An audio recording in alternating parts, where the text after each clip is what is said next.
ಎಲ್ಲರಿಗೂ ನಮಸ್ಕಾರ. ಮತ್ತೊಂದು ವಿಡಿಯೋಗೆ ಸ್ವಾಗತ. ಬಿಗ್ ಬಾಸ್ ಸೀಸನ್ 11 8ನೇ ವಾರ 7 ಜನ ನಾಮಿನೇಟ್ ಆಗಿದ್ರು. ಅದರಲ್ಲಿ ಕೀರ್ತಿ ಧರ್ಮರಾಜ್ ಅವರು ಮನೆಗೆ ಹೋಗಿದ್ದಾರೆ. ಮುಂಚೆನೆ ಹೇಳಿದ್ದೆ ನಾನು, ವೋಟಿಂಗ್ ಲಿಸ್ಟ್ ತುಂಬಾ ಕಡಿಮೆ ಬರ್ತಾ ಇದೆ, ಕಂಟೆಂಟ್ ಕೂಡ ಸಿಗ್ತಾ ಇಲ್ಲ, ಆದ್ರಿಂದ ಇವರೇ ಹೋಗ್ಬೋದು ಅಂತ ಹೇಳಿ ಅವರೇ ಮನೆಗೆ ಹೋಗಿದ್ದಾರೆ. ಇನ್ನು ಅದಾದ್ಮೇಲೆ 9ನೇ ವಾರ ಯಾರೆಲ್ಲ ನಾಮಿನೇಟ್ ಆಗ್ತಾರೆ? ಇಲ್ಲಿ ಕೇವಲ ನಾಮಿನೇಟ್ ಯಾರೋ ಒಬ್ಬಿಬ್ರಲ್ಲ, ಇಡೀ ಮನೆನೇ ನಾಮಿನೇಟ್ ಆಗುವ ಒಂದು ಸಾಧ್ಯತೆ ತುಂಬಾನೇ ಇದೆ. ಯಾಕೆಂದ್ರೆ 3 ಕಾರಣ ಇದಾವೆ, ಒಂದಲ್ಲ ಎರಡಲ್ಲ. ಆ ಕಾರಣಗಳೇನು, ಮನೆ ಮಂದಿ ಎಲ್ಲ ನಾಮಿನೇಟ್ ಎದಕ್ ಆಗ್ತಾರೆ, ನಾಮಿನೇಷನ್ ಪ್ರಕ್ರಿಯೆ ಎದಕ್ಕಿರಲ್ಲ, ಏನಾಗ್ತಾ ಇದೆ ಬಿಗ್ ಬಾಸ್ ಮನೆಯಲ್ಲಿ 9ನೇ ವಾರ, ಇಲ್ಲೆಲ್ಲಾ ಕಾರಣಗಳಿಗೆ ಒಂದು ಲಾಜಿಕ್ ಇದೆ. ಆ ಲಾಜಿಕ್ ಬಗ್ಗೆ ಮಾತಾಡೋಣ. ದಯವಿಟ್ಟು ಚಾನಲ್ ಯಾರನ್ನ ಹೊಸ ನೋಡ್ತಾ ಇದ್ರೆ ಮಿಸ್ ಮಾಡ್ದಾನೆ ಸಬ್ಸ್ಕ್ರೈಬ್ ಮಾಡಿ, ಲೈಕ್ ಮಾಡಿ, ಶೇರ್ ಮಾಡಿ.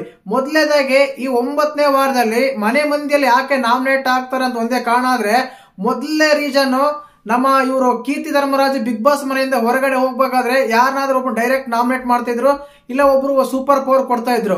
ಅದು ಆಗಿಲ್ಲ, ಹಂಗೇನೆ ಹೋದ್ರು ಬಿಗ್ ಬಾಸ್ ಮನೆಯಿಂದ. ಇನ್ನು ಅದಾದ್ಮೇಲೆ ಎರಡನೇದು ಬಂದ್ಬಿಟ್ಟು, ಅವ್ರ ಕೀರ್ತಿ ಧರ್ಮರಾಜ್ ಬಿಗ್ ಬಾಸ್ ಮನೆಯಿಂದ ಹೊರಗಡೆ ಹೋಗ್ಬೇಕಾದ್ರೆ ಆ ಗ್ಲಾಸ್ ಡೋರ್ ಇಂದ ಹೊರಗಡೆ ಯಾರು ಬರಬಾರ್ದಂತ ರೂಲ್ಸ್ ಇತ್ತು. ಬಟ್ ಮನೆ ಮಂದಿ ಎಲ್ಲ ಅಲ್ಲೇ ದಾಟಿದ್ರು, ಆ ರೂಲ್ಸ್ ಬ್ರೇಕ್ ಮಾಡಿ ಮೇನ್ ಡೋರ್ ಹತ್ರ ಎಲ್ಲ ಬಂದಿದ್ರು. ಆದ ಕಾರಣ ಬಿಗ್ ಬಾಸ್ ರೂಲ್ಸ್ ಬ್ರೇಕ್ ಮಾಡಿದ್ದಾರೆ. ಇನ್ನ ಮೂರನೇದು ಬಂದ್ಬಿಟ್ಟು, ನೀವು ನಿನ್ನೆ ನೋಡಿದ್ರ ಸಂಡೇ ಎಪಿಸೋಡ್ ಅಲ್ಲಿ ನಮ್ಮ ಶಿಶಿರ್ ಆಗ್ಲಿ, ಮೋಕ್ಷತಾ ಆಗ್ಲಿ, ಐಶ್ವರ್ಯ ಆಗ್ಲಿ, ಚೈತ್ರ ಆಗ್ಲಿ, ಸುರೇಶ್ ಆಗ್ಲಿ, ಇವರೆಲ್ಲ ಒಂದು ಗೂಮ್ ಫಾರ್ಮ್ ಆಗಿದ್ದಾರೆ.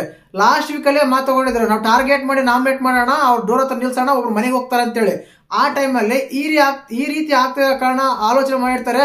ಸಂಡೇ ಎಪಿಸೋಡ್, ಸಾಟರ್ಡೆ ಎಪಿಸೋಡ್ ನೋಡಿದ್ಮೇಲೆ ಗೊತ್ತಾಗಿರುತ್ತೆ ಯಾರ ಟಾರ್ಗೆಟ್, ಯಾರ್ಯಾರು ಟಾರ್ಗೆಟ್ ಮಾಡಿ ಯಾರ್ಯಾರೆಲ್ಲ ನಾಮಿನೇಟ್ ಮಾಡ್ಬೇಕಂತ.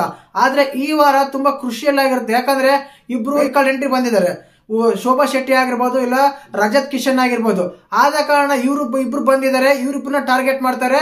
ಇವ್ರು ಒಂದು ಗ್ರೂಪ್ ಮಾಡ್ಕೊಂಡು ಇನ್ನೊಬ್ರನ್ನ ಟಾರ್ಗೆಟ್ ಮಾಡ್ತಾರೆ. ಆದ್ರಿಂದ ಈ ಟೈಮಲ್ಲಿ ಏನಾಗ್ಬಿಡುತ್ತೆ ಅಂದ್ರೆ, ಒಬ್ಬ ಸ್ಟ್ರಾಂಗ್ ಕಂಟೆಸ್ಟೆಂಟ್ ಆಗ್ಲಿ, ಸ್ಟ್ರಾಂಗ್ ಸ್ಪರ್ಧಿ ಆಗ್ಲಿ ಮನೆಗೆ ಹೋಗೋ ಸಾಧ್ಯತೆ ತುಂಬಾನೇ ಇರುತ್ತೆ. ಅಲ್ಲಿ ಏನು ಆಟ ಆಡದೆ ಇರೋರು ತುಂಬಾ ಸೇಫ್ ಆಗಿ ಆಡ್ತಾ ಇದ್ದಾರೆ. ಎಕ್ಸಾಂಪಲ್ ನಮ್ಮ ಐಶ್ವರ್ಯನೇ 2 ವಾರ ಆಯ್ತು ನಾಮಿನೇಟೇ ಆಗಿಲ್ಲ. ಒಮ್ಮ ಮೊದಲೇ ಸಲ ಧರ್ಮ ಕೀರ್ತಿರಾಜ್ ಸೇವ್ ಮಾಡಿದ್ರು, ನಾಮಿನೇಟೇ ಮಾಡಿಲ್ಲ ಜೋಡಿ ಟಾಸ್ ಕೊಟ್ಟಾಗ. ಇನ್ನು ಲಾಸ್ಟ್ ವೀಕ್ ಅಲ್ಲಿ ಅವ್ರನ್ನ ಟಚ್ ಮಾಡಕ್ಕೆ ಯಾರು ಹೋಗ್ಲಿಲ್ಲ. ಈ ರೀತಿಯಾಗಿ ಕೆಲವರು ಸೇವ್ ಆಗ್ತಾ ಇದಾರೆ ನಾಮಿನೇಷನ್ ಸೇಫ್ ಇಂದ. ಇವ್ರು ಕಿತ್ತಾಡ್ತಾ ಇದಾರೆ, ಇವ್ರು ನಾಮಿನೇಟ್ ಮಾಡ್ಕೊಂತಾರೆ. ಆಟ ಆಡದೆ ಇರೋರು, ಕಂಟೆಂಟ್ ಕೊಡದೇ ಇರೋರು, ಕ್ರೇಜ್ ಇಲ್ಲದೆ ಇರೋರು ಬಿಗ್ ಬಾಸ್ ಮೇಲೆ ಆಗಿ ಉಳ್ಕೊಂತ ಇದ್ದಾರೆ.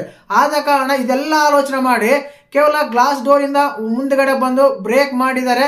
ಅದೇ ಕಾರಣಕ್ಕೆ ಬಿಗ್ ಬಾಸ್ ಅವರೆಲ್ಲ ನಾಮಿನೇಟ್ ಮಾಡಬಹುದು. ಇನ್ನೊಂದು ಕಾರಣ ಏನಂದ್ರೆ ನೋಡಿ, ಇಲ್ಲಿ ಮೊದಲೇದಾಗಿ ಮಂಡೇ ಅಂತ ಬಂದಾಗ ನಮ್ಗೆ ನಾಮಿನೇಷನ್ ಪ್ರೋಮೋ ಕಟ್ ಮಾಡಿ ತೋರಿಸ್ತಾರೆ. ಅದೇ ನಾಮಿನೇಷನ್ ಪ್ರಕ್ರಿಯೆ ಹೇಗಿರುತ್ತೆ, ಯಾರು ನಾಮಿನೇಟ್ ಮಾಡ್ತಾರೆ, ನಾಮಿನೇಷನ್ ಹೇಗಿರುತ್ತೆ ಅಂತ ಹೇಳಿ ಅವ್ರು ಕೊಟ್ಟ ರೀಸನ್ಸ್ ಹೈಲೈಟ್ ಮಾಡಿ ನಮ್ಗೆ ತೋರಿಸ್ತಾರೆ.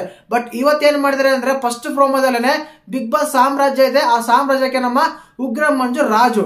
ಆದ ಕಾರಣ ಇಲ್ಲೇನಾಗುತ್ತೆ ಅಂದ್ರೆ, ಈ ವಾರ ಎಲ್ಲರೂ ನಾಮಿನೇಟ್ ಮಾಡಿ ಒಬ್ಬ ಕ್ಯಾಪ್ಟನ್ ಒಬ್ಬರನ್ನ ಬಿಟ್ಟು ಅವರ ಪರ್ಫಾರ್ಮೆನ್ಸ್ ಬೇಸಿಕ್ ಮೇಲೆ, ಅವರ ಆಟಿಟ್ಯೂಡ್, ಅವ್ರ ವ್ಯಕ್ತಿತ್ವ, ಯಾಕಂದ್ರೆ ರಾಜ್ ಅಂದ್ಮೇಲೆ ಟಾರ್ಚರ್ ಕೊಡ್ತಿರ್ತಾರೆ ಅವ್ರಿಗೆ, ಇದು ಮಾಡ್ತಿರ್ತಾರೆ, ಕೋಪಿಸ್ಟ್ ಆಗಿರ್ತಾನೆ, ಸ್ಯಾಡಿಸ್ಟ್ ಆಗಿರ್ತಾನೆ, ಎಲ್ಲಾನು ಆಗಿರ್ತಾನೆ.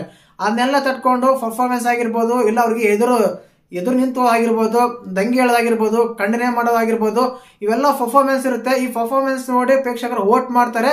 ಆದ ಕಾರಣ ಇದೇ ಅಂತಲ್ಲ, ಯಾವುದೇ ಪ್ರತಿ ಸೀಸನ್ ಅಲ್ಲೂ 1 ಸಲ 2 ಸಲ ಬಿಗ್ ಬಾಸ್ ಇಡೀ ಮನೆನ ನಾಮಿನೇಟ್ ಮಾಡ್ತಾರೆ. ಅವ್ರ ಕೋಪ ಬಂದಿರೋ ಕಾರಣ ಏನೋ ಒಂದು ರೀಸನ್ ಕೊಟ್ಟು, ಇದೇ ರೀಸನ್ ಅಂತಲ್ಲ, ಏನ್ ಬೇಕಾದ್ರೂ ಕೊಡ್ಬೋದು ರೀಸನ್. ಆದ ಕಾರಣ ಅದು ಬೇರೆ ರೂಲ್ಸ್ ಬೇರೆ ಬ್ಲಾಕ್ ಮಾಡಿದ್ದಾರೆ.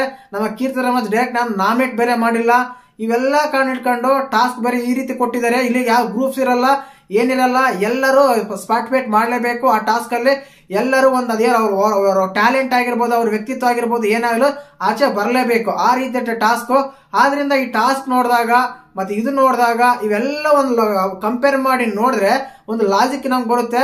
ಈ ವಾರ ಬಿಗ್ ಬಾಸ್ ಮನೆಯಿಂದ ಎಲ್ಲರೂ ನಾಮಿನೇಟ್ ಆಗ್ತಾರೆ ಅಂತ. ಇದಕ್ಕಿಂತ ಮುಂಚೆ ನಾಮಿನೇಟ್ ಮಾಡಿದ್ರು, ಬಟ್ ಆ ಟೈಮಲ್ಲಿ ವೋಟಿಂಗ್ ಪೋಲ್ಸ್ ಓಪನ್ ಆಗಿರ್ಲಿಲ್ಲ. ಆದ ಕಾರಣ ಈ ವಾರ ಆದ್ರೂ ಆಗ್ಬೋದು ಅಂತ ನನ್ನ ಒಂದು ಲಾಜಿಕ್ ಇದೆ. ಇದು ಅಪ್ಡೇಟ್ ಅಲ್ಲ, ಕೇವಲ ಆ ರೀತಿ ಅನಿಸ್ತಾ ಇದೆ ನೋಡಿದಾಗ, ವಾತಾವರಣ ನೋಡಿದಾಗ. ಮತ್ತೆ ಈ ರೀತಿ ಆದ್ರೆ ಚೆನ್ನಾಗಿರುತ್ತಾ, ಈ ರೀತಿ ಆಗುತ್ತೆ ಅಂತ ಅನ್ಕೊಂಡಿದ್ದೀನಿ. ಮತ್ತೆ ಈ ರೀತಿ ಆದ್ರೆ ಚೆನ್ನಾಗಿರುತ್ತಾ ಇಲ್ಲ ಅಂತ ಹೇಳಿ ಕಮೆಂಟ್ ಮಾಡಿ. ಹಾಗೇನೆ ವಿಡಿಯೋ ಇಷ್ಟ ಆದ್ರೆ ಲೈಕ್ ಮಾಡಿ, ಶೇರ್ ಮಾಡಿ, ಸಬ್ಸ್ಕ್ರೈಬ್ ಮಾಡಿ. ಜೈ ಹಿಂದ್, ಜೈ ಕರ್ನಾಟಕ ಮಾತೆ.